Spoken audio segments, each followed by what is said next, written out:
नेपाली चलचित्र के घर के डेरा घर नम्बर 2 को ट्रेलर सार्वजनिक। यो थोत्रो घरको त कुनै मूल्य आउँदैन हेर, तर हाम्रो जग्गा सेन्टरमा छ, राम्रो पैसा आउँछ। बरु यो बेचेर बुढानी कन्ठ यो घर बेच्ने कुरा नगर भने नि फेरि बुझ्दैनौ।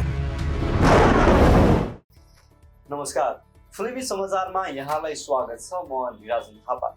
दिपेन्द्र के खनाल निर्देशित नेपाली सिनेमा के घर के डेरा घर नम्बर 2 को ट्रेलर सार्वजनिक भएको छ। शुक्रबार एक कार्यक्रम आयोजना गर्दै उक्त चलचित्रको ट्रेलर सार्वजनिक गरेको हो। ट्रेलरमा घर र डेरा बीच अन्तर देखाइएको छ। घर मोहले निम्त्याएको समस्या प्रष्ट रूपमा ट्रेलरमा देखाइएको छ। घर नै सबथोक हो, प्रतिष्ठाको प्रतीक हो भन्ने अहिलेको यथार्थलाई उक्त ट्रेलरमा देखाइएको छ। घर जोगाउन र जोड्न युवा पुस्ताले गरेको सङ्घर्ष र त्यसले सिर्जना गरेको नकारात्मक पक्षलाई उक्त ट्रेलरमा देखाइएको छ।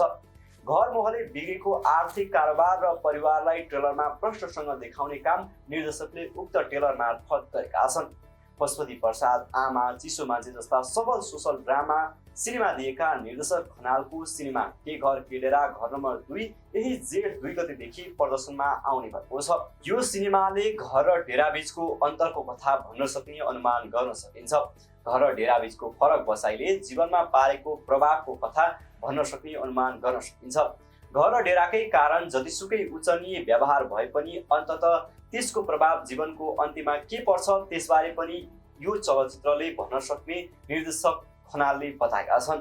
के घर के डेरा घर नम्बर 2 को कथा साहित्यकार बुद्धि सागरले लेखेका हुन्। उनको यो पहिलो सिनेमा पनि हो। सिनेमा एप्पल इन्टरटेनमेन्ट र A+ इन्टरटेनमेन्ट तथा नटराज क्रिएसनको प्रस्तुतिमा निर्माण भएको हो। कृष्णबहादुर थापाले छायाङ्कन गरेको यस चलचित्रको निर्माताका रूपमा नकिम उद्दिन शरद श्रेष्ठ र किरण महर्जन रहेका छन्। त्यसैगरी कार्यकारी निर्माताको रूपमा भने युवराज कार्की रहेका छन्। फिल्मी समाचार अहिलेलाई तिनी हाम्रो युट्युब च्यानल हेर्दै गर्नुहोला। नमस्कार।